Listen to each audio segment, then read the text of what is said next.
And that was the plot twist. You can't tell me. I don't know why I can't say my honest opinion and say that it was boring, because it was, to me. Did we read the same book? If I hurt your feelings, I'm sorry.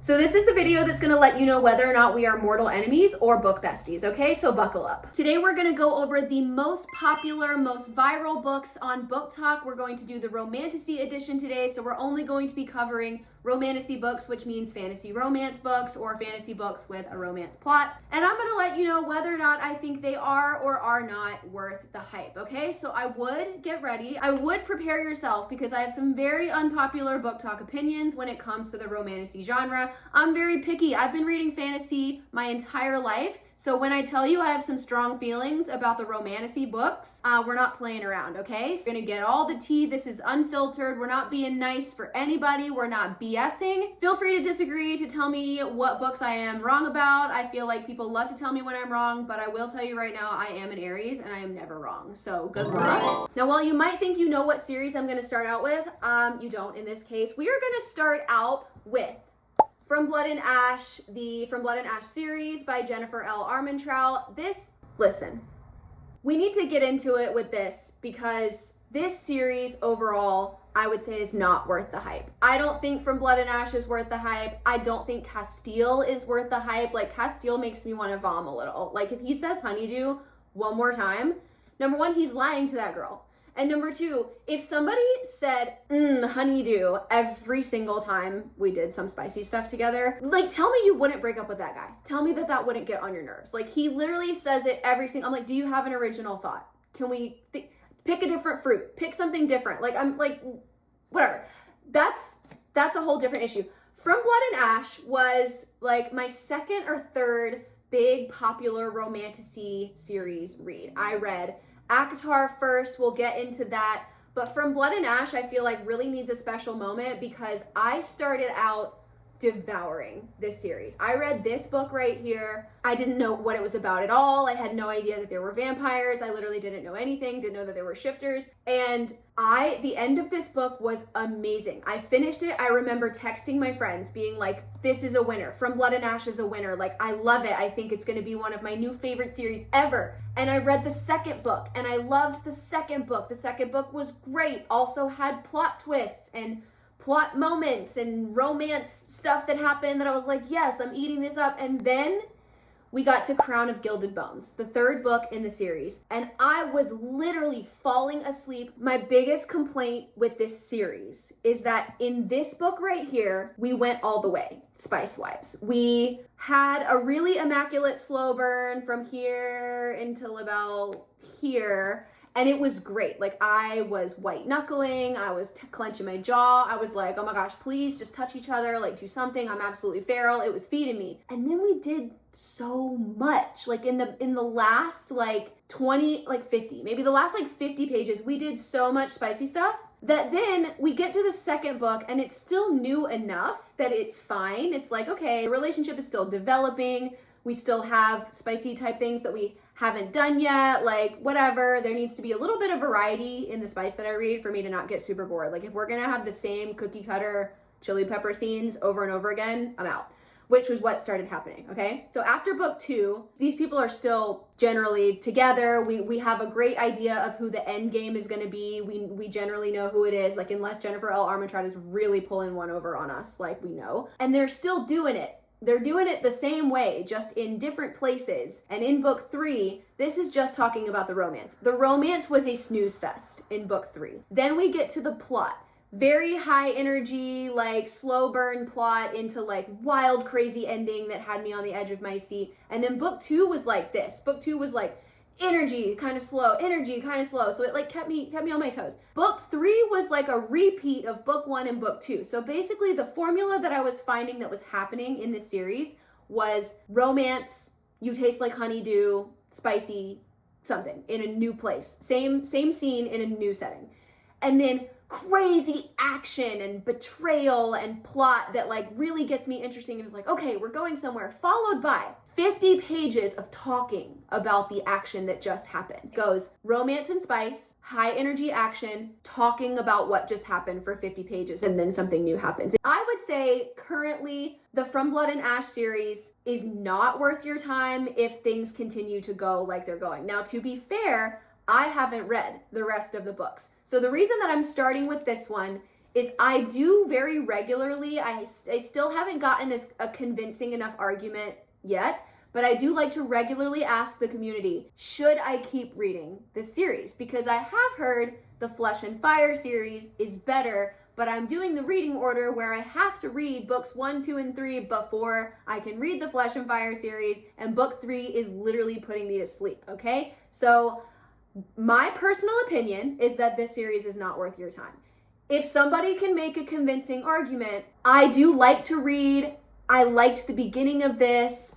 I like that Jennifer L. Armentrout can write like crazy high energy betrayal, jaw-dropping scenes that do get me interested, but I'm not confident that I'm gonna like the rest of the series. So I would be willing to give it a try. I would even be willing to like take you on that journey. Should I read the rest of the From Blood and Ash series? If only to get to the Flesh and Fire series. And additionally, I feel like I need to read these books and have the backstory in order to understand and fully enjoy the Flesh and Fire series. So like, what are the rules? Can I jump and read the Flesh and Fire series now without finishing From Blood and Ash?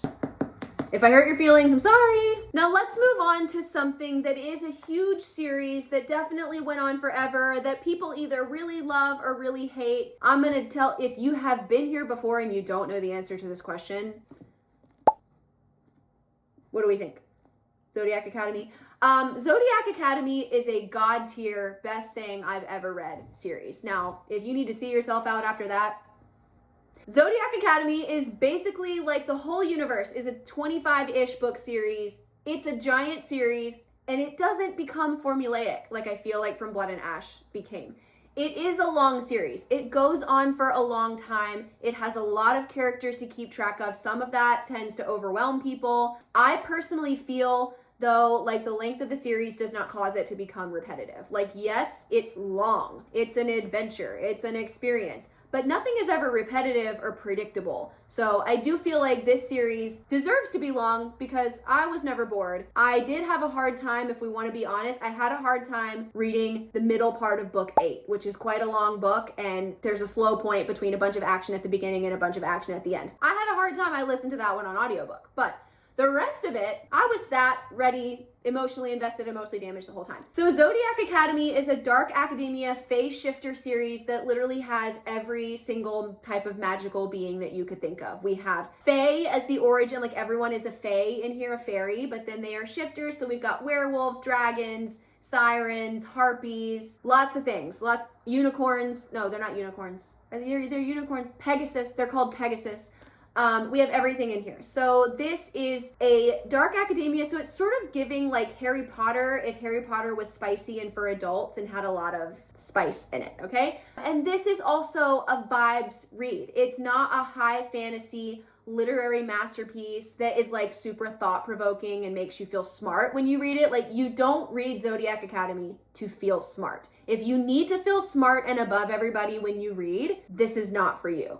Zodiac Academy, god tier series, worth your read. Is everyone gonna like it? No, do not come in here and say like, oh, I hated Zodiac Academy. That's fine and that's normal, okay? But like thousands of people do love it. So I wouldn't base whether or not you should read it off of seeing one person say that they hate it or off of seeing one person say that they love it. I think you should try it. And if it's not for you, my advice is if it's not for you by book 3, then it's not for you. If it's not for you by book 1, that doesn't mean anything because you have to trust the process. Now, speaking of Zodiac Academy, we just have to address this quickly because this is not a super popular series, but it goes along with Zodiac Academy. Ruthless Boys of the Zodiac, starting out with Dark Fae. This is also a god tier, totally worth your time series, and it's a prequel to Zodiac Academy. So I have a reading order suggestion that is the first video I ever posted on YouTube. So if you want to see my full breakdown of Zodiac Academy, of Solaria, of how to read the 3 interconnecting series, you can do that. We won't go into that here. But Ruthless Boys of the Zodiac is one of those ones that people are always very hesitant to read. I don't know why, but people don't seem to be as like excited to read that.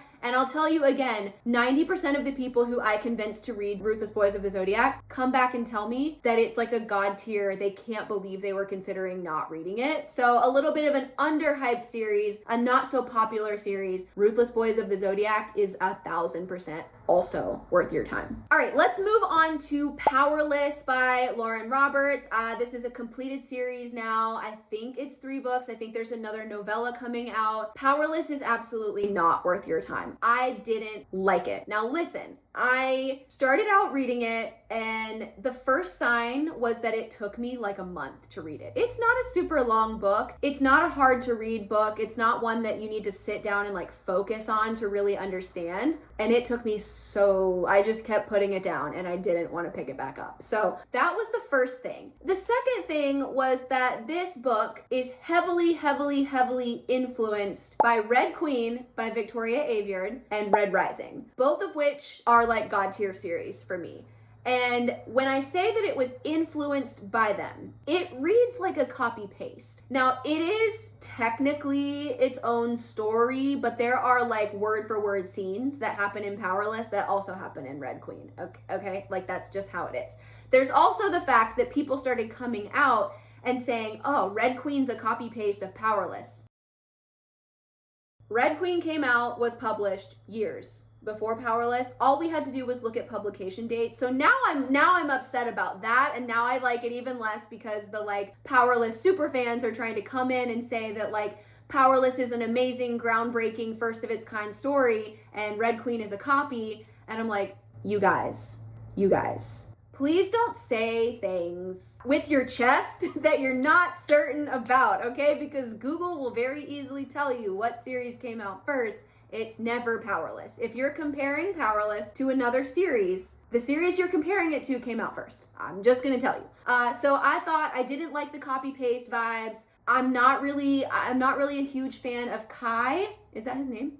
Did I even, oh my God, I don't even remember this guy's name. I liked the mouth on that man. He spoke really pretty words and I liked that. I thought there was a lot of really good one-liners in it. But otherwise, I was just like, Powerless, I would say, is not really worth your time because you could read Red Queen, you could read Red Rising, you could read those books and have a better time than you would have in Powerless. So we have to start with the very beginning of my romantasy journey. We have to go back to the roots. We have to go back to probably the most popular book that existed on the Booktok romantasy space, which is ACOTAR, A Court of Thorns and Roses. Do we know where I stand on ACOTAR? I don't even know. Is this new information? So ACOTAR was the first adult romantasy book that I read. My friend made me read it. I didn't want to read it. I was in that area of my life in my 20s where I was like, I'm just apparently too old for fantasy and adults don't read fantasy anymore, I guess. Why do we all think that? Why does that happen? Because that's a canon event that happened to everybody. Like I was busy reading Girl Wash Your Face by Rachel Hollis and trying to better myself, and I was like, I can't read fantasy anymore. No one told me I couldn't read fantasy anymore. But anyway, someone let me know, like, why do we all think that? Why did that happen to literally all of us until this book? For some people it's this book, for some people it's Fourth Wing, which we'll talk about next. But for me it was this book. This was my first enemies to lovers trope. This was my first fairy book. I hadn't read books, adult romantasy books about fae yet, and let me tell you how embarrassed I was to be reading about fairies, okay? Like I was like, what the heck am I doing? Why am I reading this? Why? I don't want to do it. I was dragged through ACOTAR and I was having an okay time. I was also one of those people that was just like, why is this girl with Tamlin? Like why? I don't like this man. I like the creepy man that said, there you are, I've been looking for you. Like why is he not the love interest? As we all did. So I liked ACOTAR. I loved A Court of Mist and Fury. And then I went back to, I just liked A Court of Wings and Ruin, and then I loved A Court of Silver Flames. So overall, the ACOTAR series, I would say, is worth your time if you're new to fantasy and romantasy. Like, I'm not new to fantasy, but like if you're new to romantasy and spicy books, ACOTAR, I think, is worth your time. It's worth a read. It's going to give you something new. ACOTAR, yeah. I don't know. The more books I read, the less I like this series.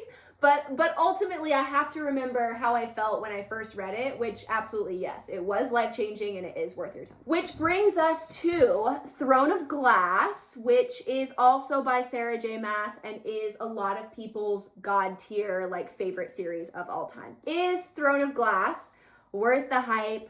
I think, yes, Throne of Glass is worth the hype because it has a deeper high fantasy element than something like ACOTAR. I did struggle to get in, and the only reason I continued with the series is because it's a completed series and I heard that it was worth it when you get to the end. Kingdom of Ash was amazing. I think my favorite book in the series would be Queen of Shadows. I think I liked that one the most. I feel like this is just a good one. This is a good fantasy romance series. I enjoyed it. Again, not everyone is going to like this series as much as I did. This is one that I probably would want to actively reread. I feel like I would want to go back and try to see if I could catch things that I didn't catch before because there's so much in here. But yeah, I do think this one's worth the hype. I think you should try it out. Doesn't mean you're gonna love it, but if you want my opinion, that's what I think. Okay, I don't know if we're ready to talk about this one because I have so many feelings. This book, House of Earth and Blood, the Crescent City series, book 1. I'm gonna say something and you're gonna have to deal. Crescent City book 1 is my favorite Sarah J. Maas book ever. This is a god tier book, 1,000,000,000% worth your time. But that's it. Book 2 and 3 of the Crescent City series were such disappointments. I feel like everybody talks about loving book 2, and I hate this phrase. I hate this phrase, but I'm gonna say, because there's nothing else for me to say, but did we read the same book? I was so bored in Crescent City 2. I thought like nothing happened. And I understand that book 2 was for character development and was to set stuff up. But then we set stuff up that ultimately under-delivered in book 3, House of Flame and Shadow. House of Flame and Shadow, you could put that book probably below Court of Frost and Starlight. This was such a masterpiece. I cried. I felt changed. I felt like I went on a journey. This was so relatable to me. If you're someone who's ever had to deal with grief or loss, this book is so powerful in like encapsulating how things feel and how the healing process works and being like a real raw kind of unlikable person sometimes. But like, I was so excited. Like, I read this book immediately after finishing Kingdom of Ash and I was like, damn, I feel like I like this better than Kingdom of Ash. Like, what? And that's what makes me so disappointed in books 2 and 3. Books 2 and 3 were just like, I've never been more disappointed in a series in my life. The Crescent City series is not worth your time. You do kind of need to read it if you're gonna read ACOTAR 6, unfortunately. So I don't know what to tell you there. But Crescent City 1, I would treat this as a standalone because this kind of does have an ending. It has a little bit of a wrap up. It doesn't end on like a completely unfinished story. The healing and the grief and what starts in this book emotional wise is ended at the end of this book. The story does progress. You might want to know what happens. You might be tempted to read book 2. However, it doesn't get better than this one. So Crescent City 1, yes, it's worth your time. Pretend it's a standalone. The Crescent City series, absolutely not. We're going to talk about the Lightlark series that was originally going to be a trilogy, but now is going to be 4 books. Okay, so let's break it down similar to how we did with Crescent City. Lightlark, fantastic time. We have games and trials, quirky setting. It's different. It's weird. I really enjoyed it. Grimm, our love interest in here, top tier Shadow Daddy if I ever met one, okay? Lightlark, worth your time. Nightbane, even more worth your time. Nightbane is my favorite book in the Lightlark series. Nightbane sort of goes into a hidden memories trope, which I love a hidden memories trope. So you're flashing back and forth between chapters, reading present day and reading the past. And I love that. I love when storylines, plot twists, romances, relationships come together on an uneven timeline. I feel like that's one of my favorite things, and it's usually never disappointing to me. So Nightbane, a little heavier on the romance, and Grimm, if you liked Grimm, you're gonna love him in this book. Nightbane, 1000% worth your time. Skyshade. Now, Skyshade, it was a similar thing to what we just talked about with Crescent City. Skyshade had a very, I would say, disappointing third book. I would say that this was not as bad as Hofas, but this was a little crazy. I was confused. So much happened in here that I was like, I kind of don't even know what you're talking about. And I do feel like the FMC at this point, Nightbane and Lightlark have a love triangle in them, and the love triangle gets a little bit insufferable and icky in this book. Like, our FMC becomes very unlikable.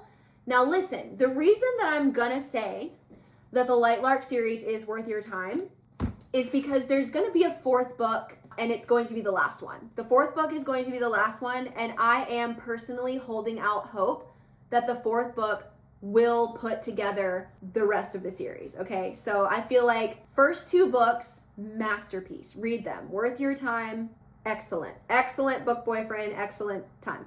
Skyshade has me questioning the series, okay? It was a struggle to finish Skyshade. However, I feel like I cannot give a solid opinion. Like, Skyshade wasn't bad enough that I'm like, I'm DNFing the series.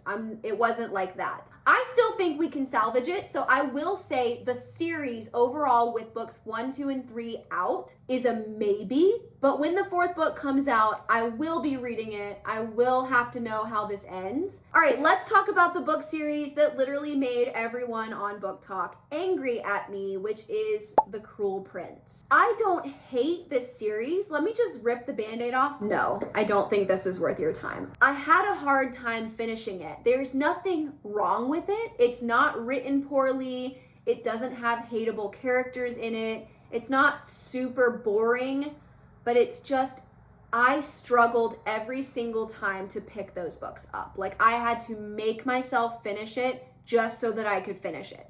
And I didn't stop at book 1. Everyone always accuses me. They're like, you just read book 1. You don't know what you're talking about. Here are the things that people like to say. You just read book 1. You thought it was a romance. You don't understand fantasy. Okay, listen. I knew that The Cruel Prince was not a romantic-y, spicy book. Number 1, because it's young adult. So, not gonna have spice in it. Not a shocker. Was not surprised by that.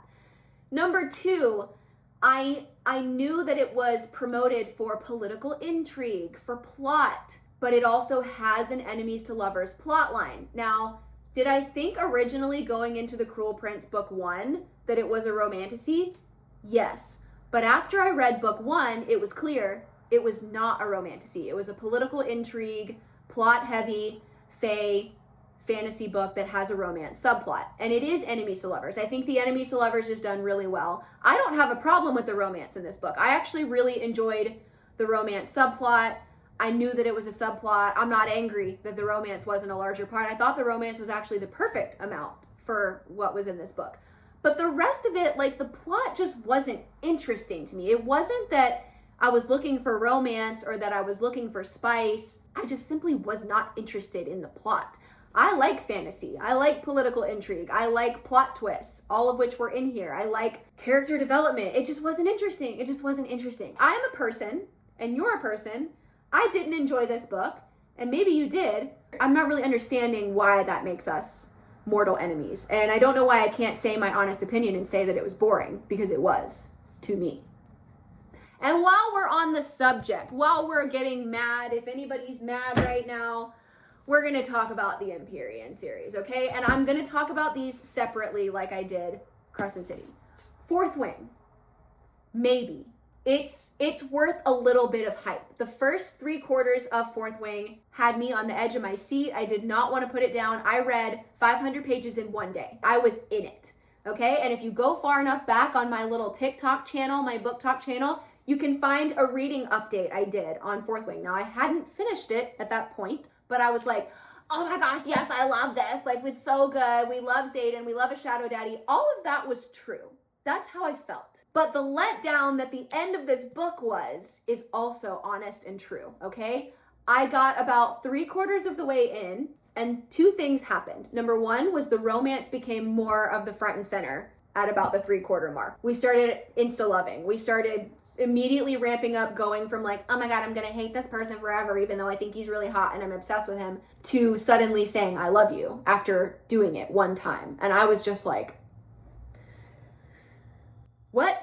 So like all of the romantic stakes went to zero at the 3/4 mark in this book. So that just turned me off. That was strike number one with this series. That turned me off. And Xaden started becoming repetitive and annoying, and his secret keeping was really annoying, and he was annoying, and he was just boring, stale cardboard bread. I don't know.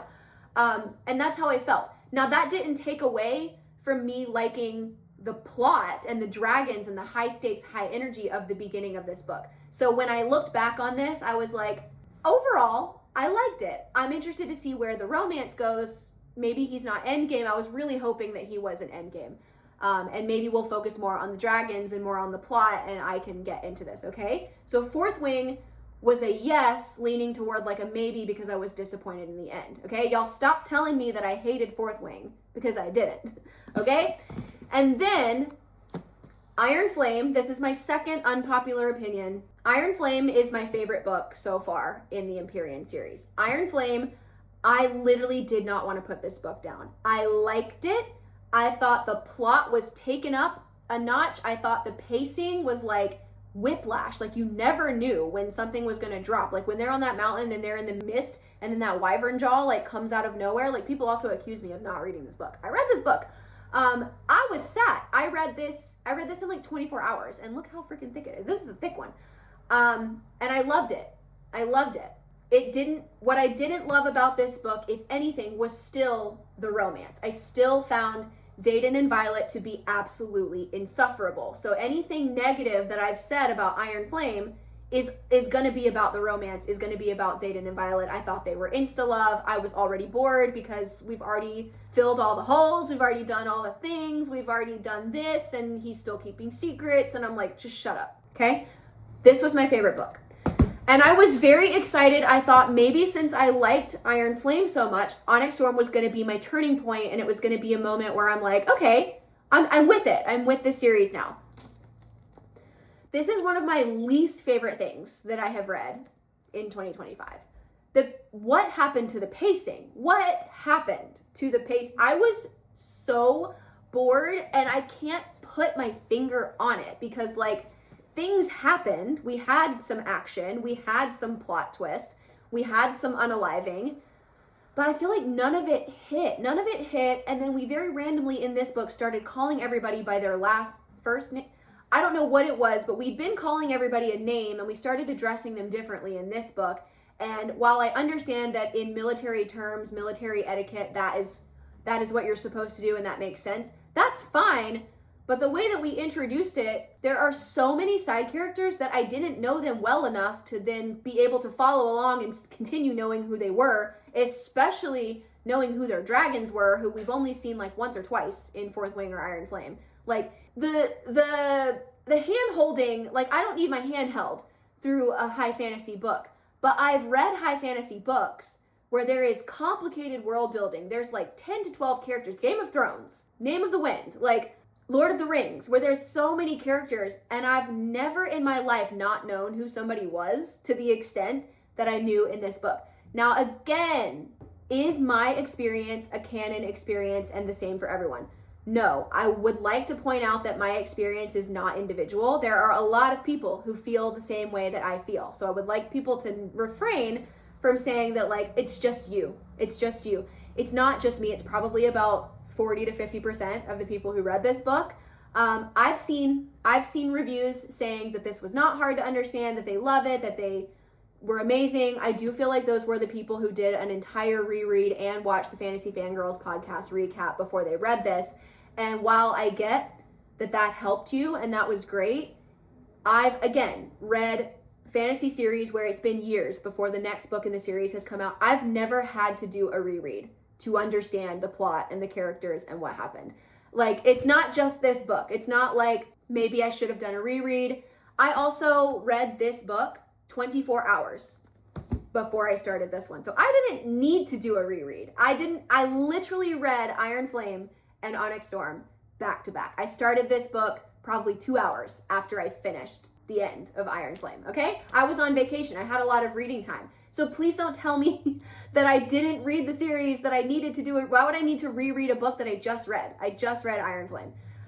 Okay. And, you know, this is fine. If you like Onyx Storm, I'm also not saying that you're stupid and you don't understand fantasy and this is bad because I say it's bad. I'm saying, in my opinion, I have truly read a lot of fantasy books. I have experience. And this one I felt was clunky. It didn't do it quite right. It didn't live up to where we were going. We did it right in Iron Flame. I don't know what happened in Onyx Storm. I do know that this was supposed to be a trilogy, and there was a decision made to not make it a trilogy, and I feel like that's very clear in this book because this book doesn't know where it's going. Whatever. So let's clear the air. I'm not an okay? I cannot like a book, and me not liking a book, like, why would I come on here and sugarcoat it and say, oh, it's not for me, like, if you like it, okay, like, yeah, if you like it, fine. But that doesn't change that my personal opinion is that this was a hot mess dumpster fire. People also like to say, well, why do you read it if you hate it so much? I loved this. And I'm not a quitter. Whatever. Xaden sucks. Whatever. Who cares? Spark of the Everflame by Penn Cole. This one, there are some hot takes on this book as well. We're gonna rip the Band-Aid off. Spark of the Everflame is worth your time. It is worth the hype. And it is a series that, unlike Fourth Wing, unlike Empyrean, is a true slow burn, okay? And then I also understand that not everybody likes a slow burn all the time. But if you do like a slow burn, if that's what you're looking for, this is a proper romantasy slow burn. But this one, I think this one is truly worth your time. The fourth book is supposed to come out potentially this year or like early next year. So it's almost a completed series. Another reason people are angry at the series is because we've been waiting on the fourth book forever. I don't think that takes away from how good the story is. The Plated Prisoner series by Raven Kennedy. This is a god tier series, all right? And this is another one you have to let it cook. You have to let it cook. If you need to know exactly where a series is going from book one, this is not a series for you. Book one is an origin story. Book one is dark. Book one is not going to be what you expect it to be. It's a great book. It's not a bad book, but a lot of the darkness in this dark romantasy is in book one, okay? There is uncomfortable scenes. I don't want to give any spoilers, but there are uncomfortable romantic moments in here. I don't know if you call them romantic, but there are uncomfortable, spicy moments in here, okay? But this is a series. I think it's 6 books. It's a multiple book series. And I feel like a lot of times, current day, it feels like people don't have the patience for a series. It feels like people want crazy spice in book one. It seems like people want the relationship to like have a huge development in book one. It seems like people want the plot to immediately hit them over the head and be super shocking in book one. I don't understand. That's literally not how a book series works. A book series is meant to be a slow burn in all aspects. So what I don't understand is, why would you pick up the first book in a series, and when the whole series romance plot is not concluded or given away in book one, you DNF the series? I don't understand that, because what the hell would the rest of the series be about? If we were feeling closure, if we were feeling like these characters had a bunch of spicy time and their whole relationship was developed in book one, what would we do for 4 more books if the plot felt complete? Nothing's going to be exciting in the rest of the series, and I just feel like people have no patience to wait for the most epic story to play out. And I'm upset. It makes me really mad. Why would you read a fantasy series if you don't want to read multiple books before the plot goes crazy? This is a masterpiece. I don't understand people DNFing after book one. I think this is worth your time to try continue reading. Now, if you hate it, fine. I would still recommend maybe you try book 2 because there's a lot of stuff that you're supposed to hate in this book. This is what a dark romantasy is it puts you in a dark, unsettling, uncomfortable spot, usually in book 1, and it requires reading the further books to get yourself out of that area with the character. So I feel like trust the process, and if you hate it after book 2, it's not for you. All right, let's talk about Heartless Hunter. I went into Heartless Hunter so excited. Guys, I hated this series. I hated this book.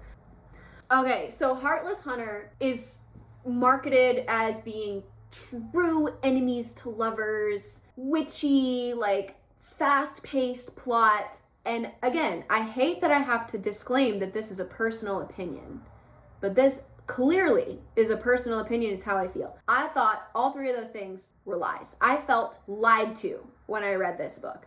It is not enemies to lovers. The biggest thing that made this a no for me was there was an excellent plot twist. There was a plot twist that happened at the end that was so like fumbled, because our 2 main characters, you're in their head, you're hearing what they say, and like twice, both of these people thought in their head, had a direct thought that they shared with me, the reader. Oh, what if this? What if this? And that was the plot twist. You can't tell me straight up what the plot twist is and then expect me to be excited when that is the plot up. That's not a twist. That's not a twist. Why did you give it away?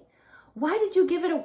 I'm so mad about that. I'm still so mad about that. Like, because it was good. I got to it and I'm like, that was such a good plot twist. I would be so floored, and I probably would have given the second book a chance and not closed it forever if the 2 characters hadn't explicitly said the plot twist in a, I wonder if this is what happened. Why would you plant that seed in my head if that's going to be exactly what happens at the end?